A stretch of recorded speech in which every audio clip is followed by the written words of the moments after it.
Deborah. Thank you so much for being here today. We're super excited to have you. I would love if you could introduce yourself.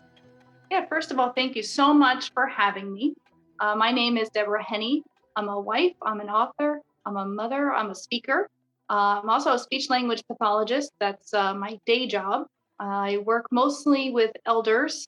I work in skilled nursing, or I have worked in skilled nursing facilities. I recently transferred over to outpatient with the same company, and I do weekend rotations at our hospital in the stroke program as well. So it's a very fulfilling and interesting career, which has actually helped my writing, interestingly enough, even though I don't write about speech therapy.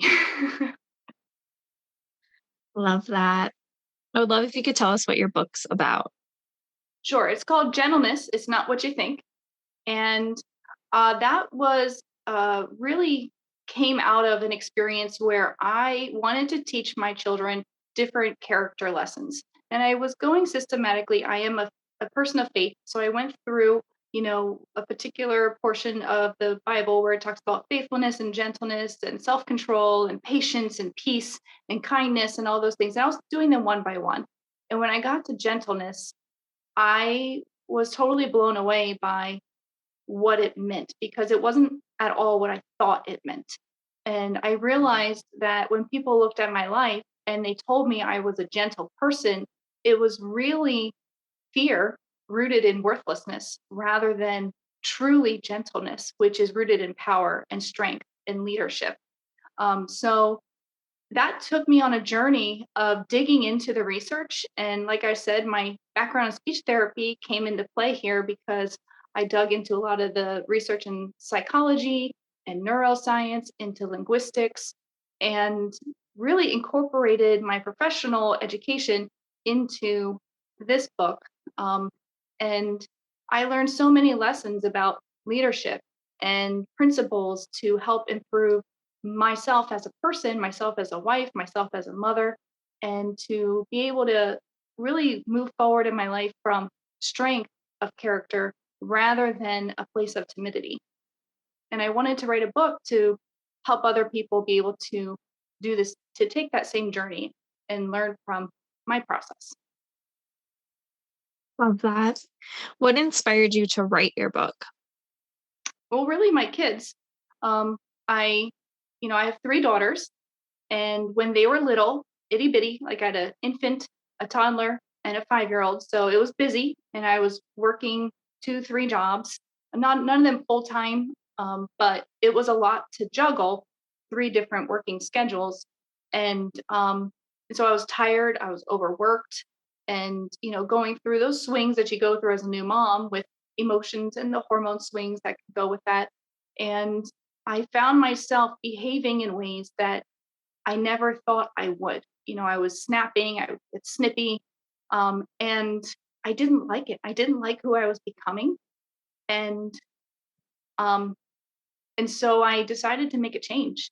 And like I said, I was going through character lessons to teach my daughters, but I was really teaching myself too. And taking those lessons, I was teaching them, and then saying, what, I can tell them this, but it's so much more effective if I can show them.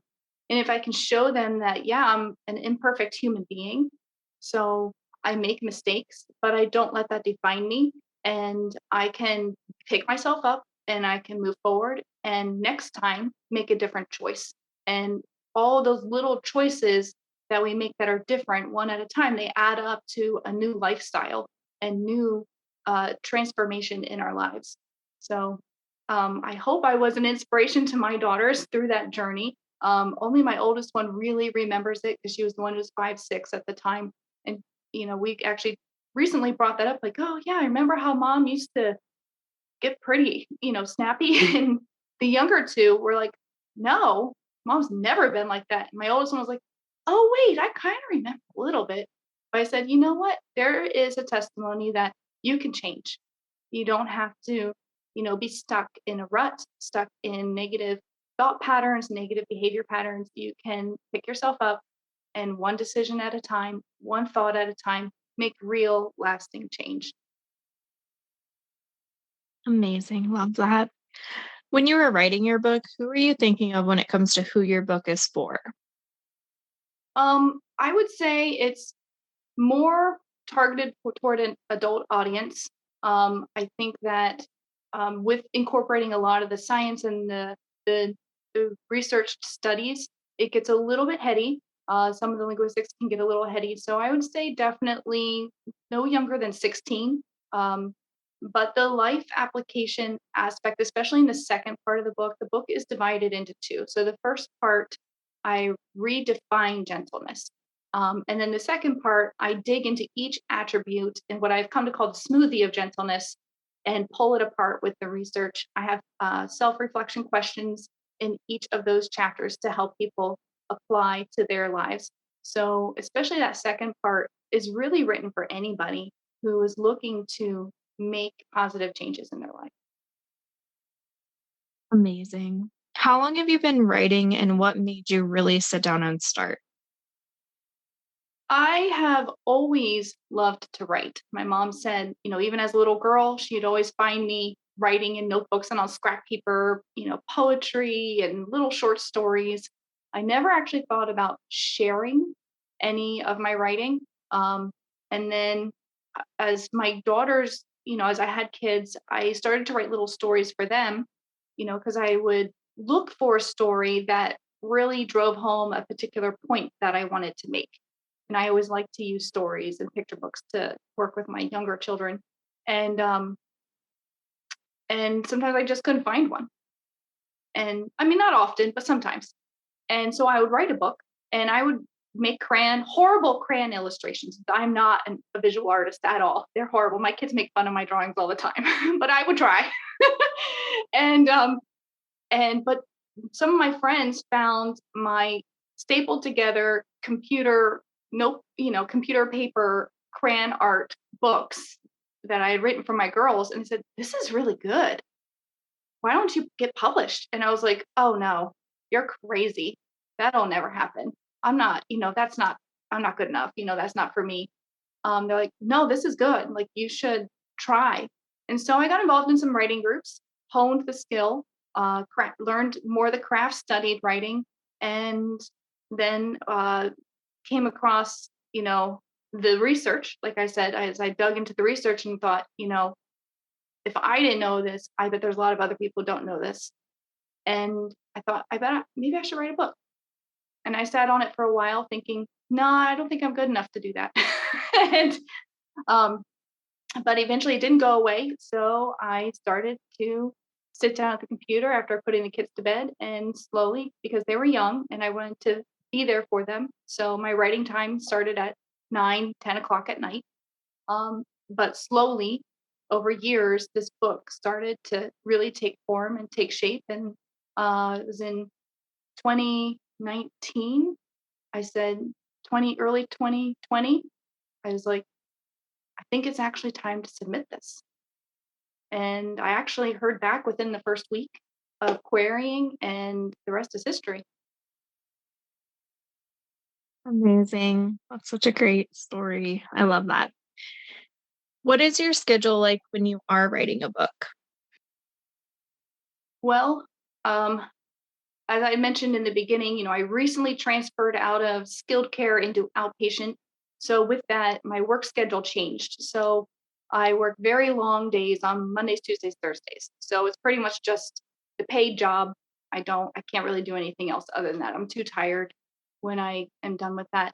But Wednesdays is a great day that I can get some writing done. Sometimes Friday nights, Saturday, Sunday. Now I have a couple other things. I still write. I'm writing books. I also write music and songs. Also a speaker, so I write messages or presentations to share with people. So and churches and groups at events. So so there's of a little bit of this, a little bit of that. But yeah, typically Wednesday, especially in the evening, Friday evening, Saturday, and then Sunday afternoon and evening is a big one too. Amazing. What do you need in your writing space to help you stay focused? A locked door.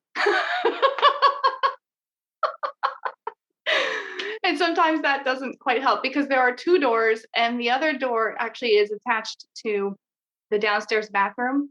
So, and the lock is on the other side in the bathroom. So, I might lock the door that goes to the foyer, but then people tend to still come in on the other side.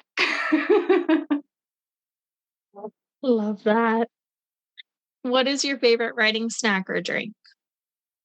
Well, in the evening, which is usually when I write, I love kombucha. It's a healthy fermented tea that I make at home. And so I'll often pour my glass full of kombucha, especially if I put little pineapple tidbits in it or strawberry tidbits in it. That's probably one of my favorites. If I get the luxury of a morning writing session, I love coffee. Amazing. What type of books do you personally enjoy reading? Wow, a lot of different kinds of books. Lately, I've been reading interesting enough books about music and the way it affects our brains and the fine arts and how they affect our brains. So I read all kinds of books. I've read mysteries and fiction. Lately, I've been doing nonfiction with biographies, autobiographies, some science writing. Um, it's been on my heart lately to maybe create a sort of marriage coaching, maybe in consultation with some professionals. So I've been starting to gather resources and information about that. So I've been reading on relationship dynamics and long-term committed relationships and how to have healthy, successful ones. Um, it's eclectic. Amazing. Are there any books or authors that inspired you to become a writer? Hmm. Maybe Valerie Burton. She came to our church for Mother's Day and her whole mission is positive psychology and specifically with empowering women to achieve, their destinies and what is on their heart. And she shared her journey with her life and coming out of brokenness and living in empowerment and her journey as an author also. And she did a book signing afterwards, and I waited in line for a couple hours to get a book signed, two books signed actually, and was late to my Mother's Day luncheon to get my book signed. But I just devoured her books, and again, it was her books really talked about changing your self talk and changing what comes out of your mouth. What are you speaking into your future? What are you thinking about yourself now? And how is that really impacting you as a person and your ability to achieve? So that was very, very inspirational and very key. And sometimes I kept coming back to that because, I talk about, yeah, I started this book when my kids were little. And then, in 2019, early 2020 was when I was like, okay, it's time to actually submit. Okay, but I started this writing process probably in like 2011. So I took a couple years break off of writing because I didn't think I would be able to do it. I didn't feel qualified. I didn't feel good enough. And so her message of, well, you got one life to live, girlfriend, go for it. Change your self talks, change what you're speaking over yourself and go for it. And I did. Love that. What type of books did you grow up reading? Did you have an all-time favorite? Oh, can't think of an all time favorite. You're going all the way back to when I was little. My all time favorite as a little kid were the Berenstain Bears. And I had a huge collection of Berenstain Bear books, like piles of them. Um, in high school, I really got into mysteries. And so I kind of just devoured Agatha Christie, really enjoyed her. Um, Frank Peretti is another one that I really, really enjoyed his books. He kind of has a niche which is a little different. It's like a Christian horror, um, which people don't often think of as going together. But he's a great author. And I really enjoyed his books when I was in high school. Amazing. On the other side of that, now as an adult, what are your favorite series or authors that if something comes out, you're gonna automatically grab it? Oh boy. Um, Favorite series or authors. Like I said, I've become very eclectic. Um, I think I've just become a little bit too eclectic in my reading. Um, I know right now I'm reading Oliver Sacks, which he's a psychologist and he writes a lot of nonfiction. And I'm really enjoying his books, but obviously he's not going to be making any more books.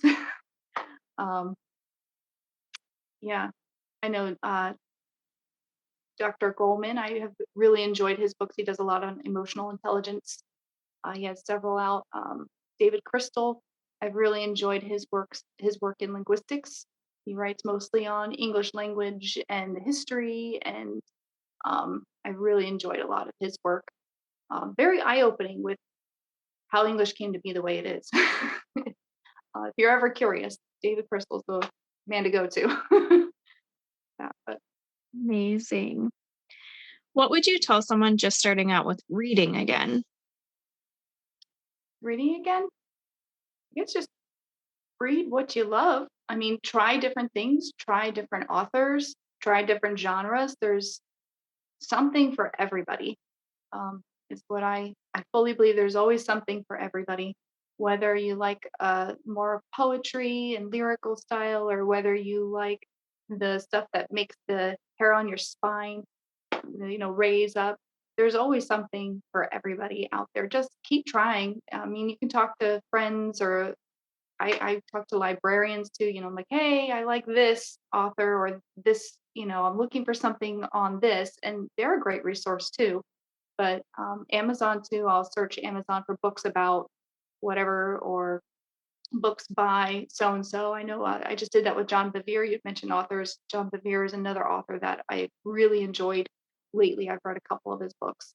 Um, but yeah, so just don't give up just because you didn't like a book or a genre or an author. Just keep trying. Amazing.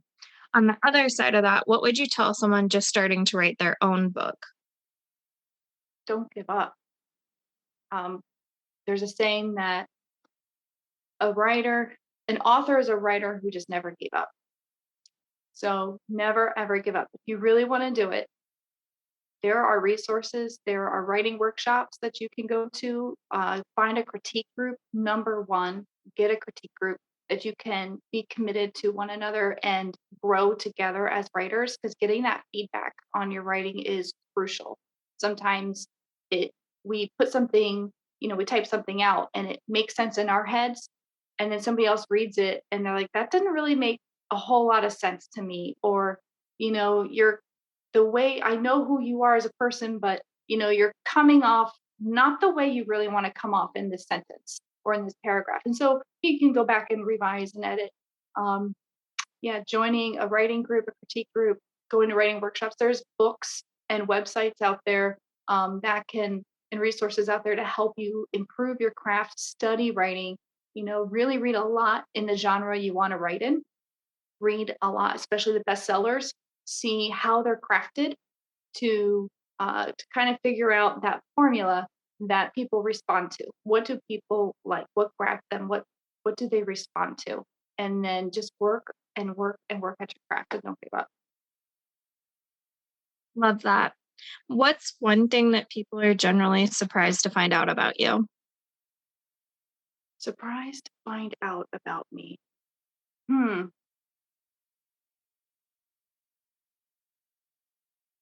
I'm a very boring person. That's sad. I used to love rock climbing. I think that maybe people don't really peg me as a rock climber, but in high school and college, I really loved rock climbing. I always was climbing trees as a kid, and then I took uh, a rock climbing course. And then my girlfriends and we all bought our own gear, and then we would go find rocks to scale out in nature. and we belay in and have at it. So that's probably what might surprise people the most. Love that. Is there anything you would like to say or add? Hmm. Well, you can always check me out at deborahhenne.com to find out more information about me and find, my book. There's a link to my book on there and see what's find links to my social media pages also where I have more information about what's going on a daily basis. And they can check out my book at Amazon. It's called Gentleness. It's not what you think. With Deborah Henne. Amazing. That goes into our last question. Where's the best place for readers to find your book? Is signed copies an option and the best place to connect with you? The best place to connect with me is probably on is social media. Um, I'm on Facebook. I'm on Twitter. I'm on Instagram. Uh, my website is kind of the central hub for all things. There are links out to my YouTube channel and to social media to the book. You can get the book on Amazon. Whether or not a local bookstore carries it is up to them. Uh, they can contact me for a signed copy, or if they know of a place looking for a speaker, they can book me as a speaker and I'll do a book signing afterwards.